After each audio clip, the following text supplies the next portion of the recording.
Bonjour à tous, bienvenue pour cette nouvelle vidéo. Je vous retrouve avec plaisir, j'arrive même plus à parler, tellement il fait chaud, pour cette nouvelle vidéo qui va vous parler des vies antérieures, ou plutôt des souvenirs, des mémoires de vie antérieure. Alors comme d'habitude, ce que je vais dire n'est que mon angle de vue, mon opinion. Gardez l'esprit critique, voyez ce qui vous paraît juste. Quel est l'intérêt d'avoir accès à des souvenirs de vie antérieure? Il y en a un principal, même j'ai envie de dire le seul, c'est de pouvoir comprendre une mémoire que nous avons à l'heure actuelle, que nous n'arrivons pas à débouter, à affaiblir, à amoindrir, parce que nous n'arrivons pas à trouver la croyance derrière. Comprendre ce qui s'est passé auparavant permet de nettoyer quelque chose. Je vous donne un exemple. Imaginons que vous êtes quelqu'un qui a du mal à prendre des décisions. Vous mettez toujours, c'est vraiment très compliqué. C'est un peu comme dans le film avec Alexandra Lamy, le film qui s'appelait L'embarras du choix. Elle n'arrivait pas à choisir cette personne, ce qui est le cas pour de nombreuses personnes dans la réalité. Ok, elle n'arrive pas à choisir et elle n'arrive pas à savoir pourquoi elle en est là.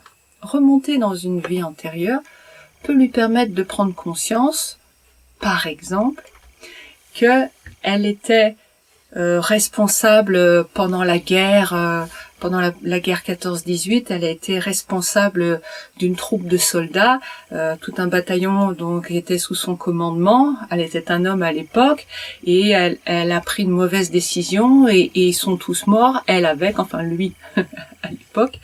Tout le monde est mort par sa faute à cause de cette mauvaise décision. Comprendre ça, plutôt prendre conscience de ça, ça nous permet de réaliser qu'il y a donc la peur de prendre une mauvaise décision. À partir de là, on travaille sur cette peur-là, cette croyance. Je peux prendre une mauvaise décision. Si ma décision est mauvaise, elle va entraîner la mort de plein de gens, ça va être une catastrophe, etc., etc. Il y a donc plein de croyances liées à ça. Il y a plusieurs problèmes au fait d'utiliser ces méthodes de régression dans le passé. Le premier problème que je vois, c'est que vous allez vous trouver probablement à un moment donné, puisque notre âme évolue, je vous en parle souvent de cette évolution de l'âme, qui fait que nous démarrons à un niveau très bas vibratoire et que nous montons. Mais donc ce sont toutes les étapes comme les classes à l'école qui sont nécessaires à notre développement d'âme. Et donc il est normal de commencer à la maternelle. Et la maternelle, c'est la violence, c'est l'horreur, la torture, le sadisme, etc. Et peut-être qu'il y a des choses pires que ça. Je ne peux pas m'étendre là-dessus. C'est normal, cela dit. C'est le niveau 0 sur Terre. Et on monte. Le problème, c'est que tant que vous êtes conditionné à juger, à culpabiliser, à penser en termes de bien et de mal, quand vous allez vous retrouver face à vous-même comme tortionnaire, comme sadique, comme personne cruelle qui a fait des horreurs, qu'est-ce que vous en faites après? Comment vous vivez après? De penser que, par exemple, vous avez été Hitler dans une vie antérieure, comment vous vivez maintenant au présent? C'est quoi votre vie après? Faut bien se rendre compte que vous risquez de tomber sur des choses qui peuvent être très dures. Voir qu'on a été un monstre, alors un monstre entre guillemets, parce qu'il n'y a pas de monstre en réalité. Il y a un état de conscience, un niveau. Mais si vous êtes encore dans le jugement, vous allez porter un jugement de valeur. J'ai été un monstre. Et vous allez faire l'amalgame, votre ego. Je suis un monstre. Comment on vit après ça? Ça, c'est un vrai danger. Deuxième danger.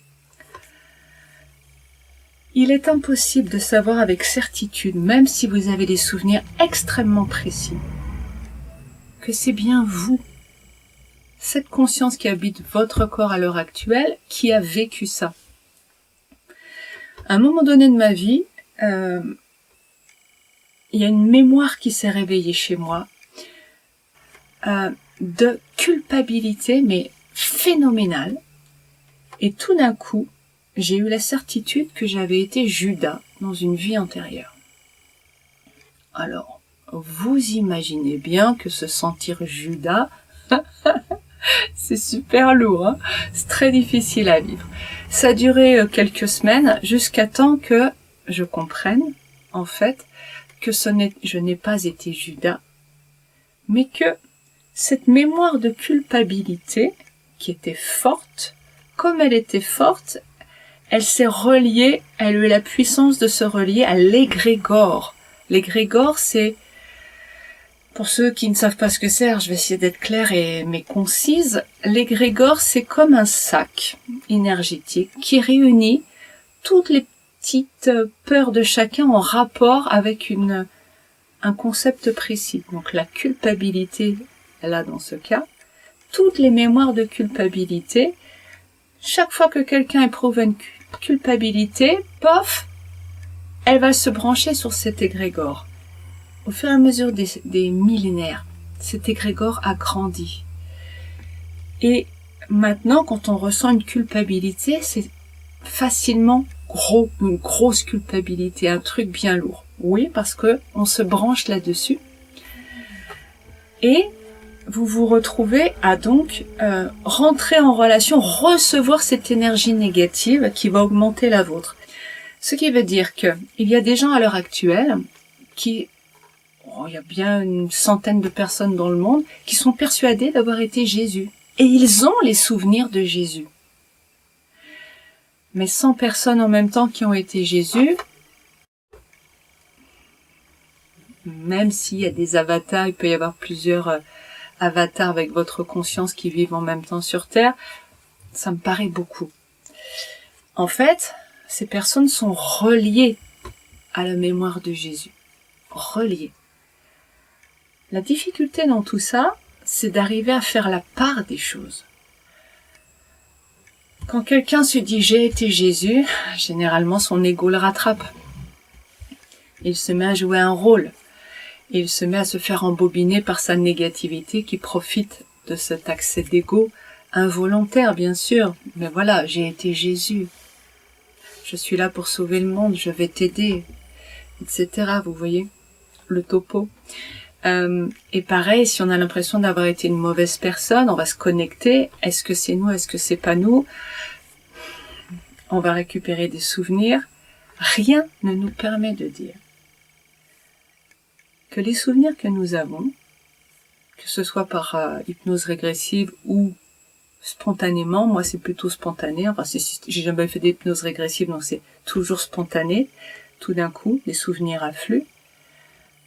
Peu importe que ce soit réel ou pas réel, peu importe.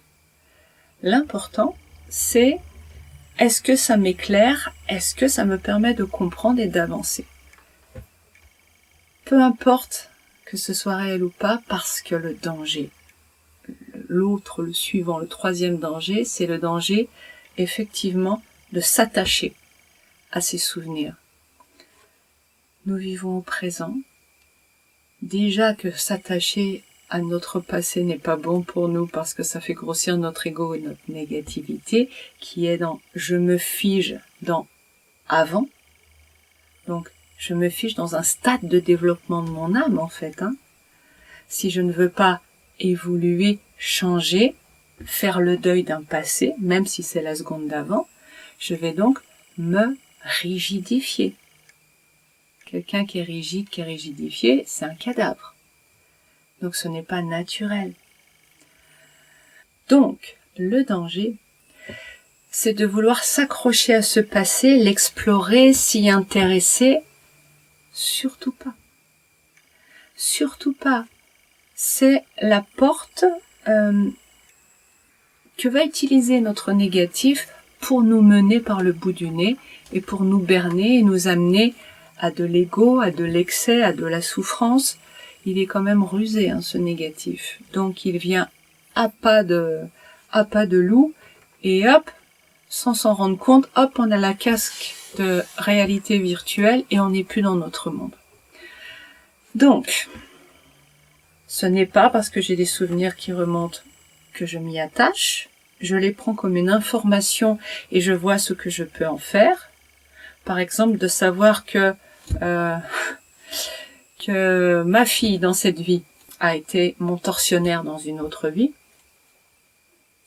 C'est une information. Ok. De toute façon, on a tous été les parents, les tortionnaires, les bourreaux, les victimes les uns des autres, avec les centaines de vies, peut-être les milliers pour les plus vieilles âmes d'entre nous. C'est normal. Ok, donc ce que je comprends là-dedans, c'est que de toute façon, on est là pour apprendre à s'aimer et à faire la paix. Est-ce qu'il y a quelque chose à régler? Ok. Voilà. Et c'est tout. Et ça va pas plus loin, il n'y a pas besoin d'aller creuser, d'en savoir plus. Vous voyez l'idée? Attention à vouloir connaître le passé, à vouloir rentrer dans ces choses-là. Parce que comme je suis en train de le dire, vouloir, vous êtes piloté par votre ego. Votre ego, votre mental, est piloté par votre négativité. Donc vous êtes en train de vous faire couillonner. Si vous êtes dans ok, pourquoi pas, voyons ce que ça peut m'apporter, mais si ça se fait pas, c'est pas grave, vous êtes dans un état d'être qui est juste, qui est aligné.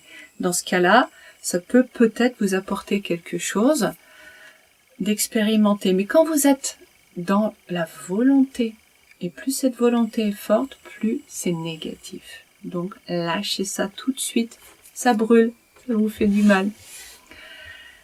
Voilà, c'est tout pour aujourd'hui. Attention à tout ça et surtout attention à ce que vous pouvez recevoir comme information, les secrets de famille, les choses horribles. Tout n'est pas bon à savoir et attention à l'état dans lequel vous êtes et ce qui vous anime. À très bientôt. Au revoir.